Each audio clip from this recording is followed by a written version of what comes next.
Hey guys, I've been playing my Black Widow as a melee character. I was originally playing her all ranged, but after Kate Bishop came out, the all ranged Widow just really didn't seem fun anymore. So it kind of lost its magic. I decided I got nothing to lose. I just went back and completely rebuilt this character totally, and glad that I did because her kit actually feels better as a melee kit. And now I just use my guns for status effect application, perk activation, and stun. So here we have my stats. I concentrate on might, valor, and resolve with some intensity and proficiency thrown in. Right here, I'm using this piece because of the stats. It's from Mega Hive, and I've got the lightning potentiator, which I like, but there's some good options for this. One of them is October's Grasp here from Mega Hive.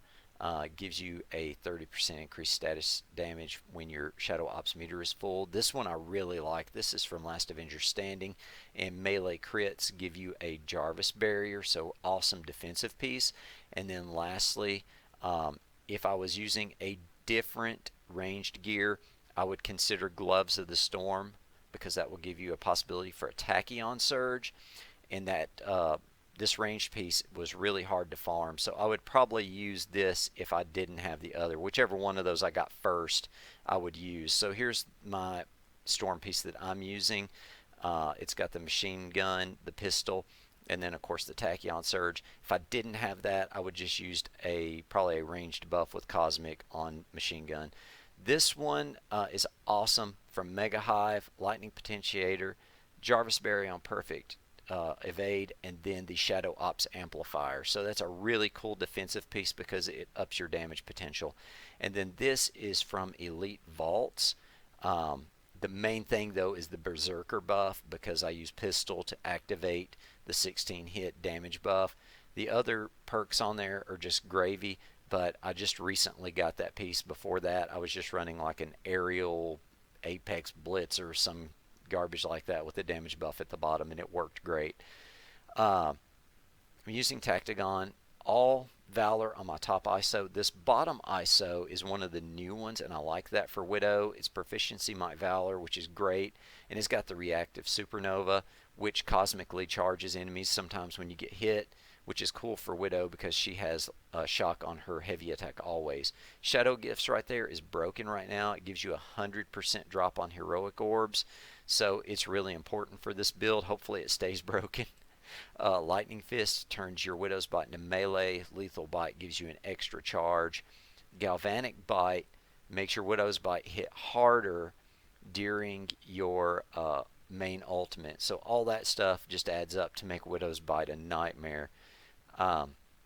This stuff right here is negotiable. I mean, I do a lot of takedowns, so I've got the extra meter fill on takedown, but I mean, and the grenades, I hardly use the grenades anymore with this build.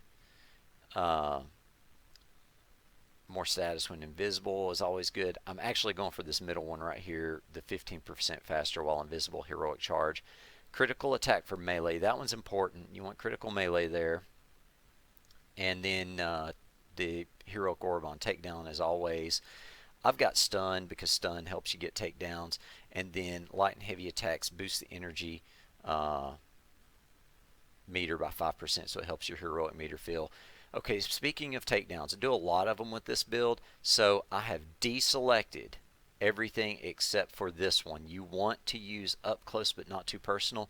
That takedown is like a full second faster than any of her other takedowns, at least a full second. I mean, it's noticeably faster. I can get more takedowns executed while I'm invisible, getting double orbs and stuff, because I only used that takedown. So I highly recommend, unless you're just really into the visual aspect of having multiple takedowns, I strongly recommend using only that particular takedown. So this is the last stage of Last Avenger Standing, and you can see this is not the easiest thing in the world, but with her main ult activated and all the might that she has stacked, you can tell. I mean, she just bullied those ice adaptoids around. I mean, they were nothing. Especially when you get your meter filled up. I didn't have my meter full that time, so not as much damage. but I got it full this time and got the 766,000 on Monica Rappaccini there. And so anyway, like I was saying, it's a really cool build. It does have a little bit higher skill ceiling because you do have to worry about your intrinsic. You're looking to get that filled up. Just a few tips that I would throw out there. Use your machine gun to get people stunned so you can do a takedown for HP refill. That's something that was really helpful, especially when I was just starting out with this. Don't neglect to use your grapple. There's the red room grasp I got on that one. And I guess the other thing I would say is if there's a lot of minor enemies, pop that invisibility and get those heroic orbs right back. Hope you guys enjoyed and have a good one.